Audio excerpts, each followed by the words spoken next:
I moved around a lot. My mom wasn't really stable. She left my father when I was about 2. Didn't really stay in one place very long at all. In 12 years of schooling, I went to 13 different schools. When I was about 12, I think it probably started a little bit earlier than that, she started using drugs heavily. She found out a couple of years before that she was HIV positive. I have 2 brothers, an older brother and a little brother, and my little brother and I were put in foster care.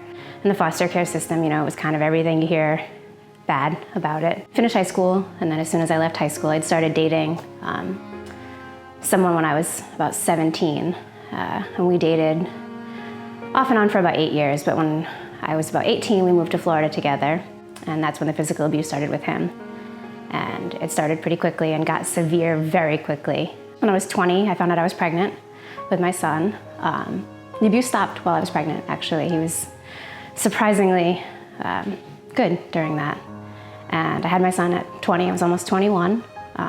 As soon as I had my son, the abuse picked right back up.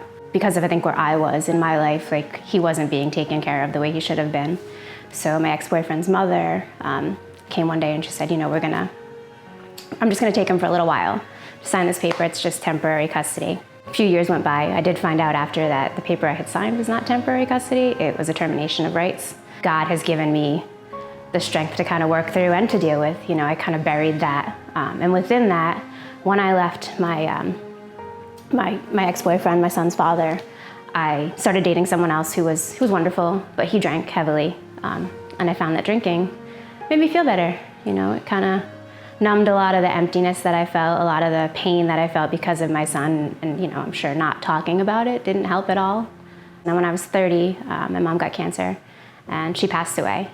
And that definitely, between losing my mom and I were very close, even with what she had, what she had gone through, what I had gone through with her. It devastated me. I took care of her for the last couple of months that she was alive. My older brother lived in Florida at the time, so I stopped for a week to visit.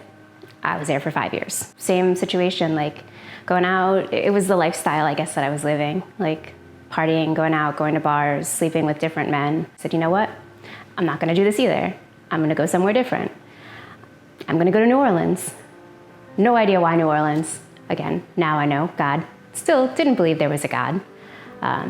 So I came to New Orleans, and the plan was to look for a job as a bartender. I found out really fast how quickly money will go in New Orleans, especially if you enjoy drinking. And it will go very, very quickly. And within about a week, I found myself without money, without a place to stay. And that was the day that I walked into the mission. I did walk into the mission as an atheist, which is kind of crazy now to think of and look back. Something was different. I didn't know what, I think for me, Christianity had always seemed kind of false, I guess. And I hate to say that now, because now I know the truth. But from an outside point of view, from what I had been exposed to, it seemed false. And I saw the love that I was shown. And, like I said, it showed me what love is and who love is. And the first 2 weeks, I've always said I couldn't believe in God because I didn't have tangible proof. God showed me tangible proof. And really from that moment, my life hasn't been the same. I've found a joy that I didn't know existed.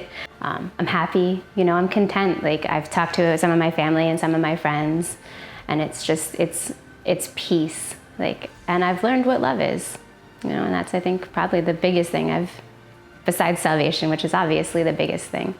I've learned love.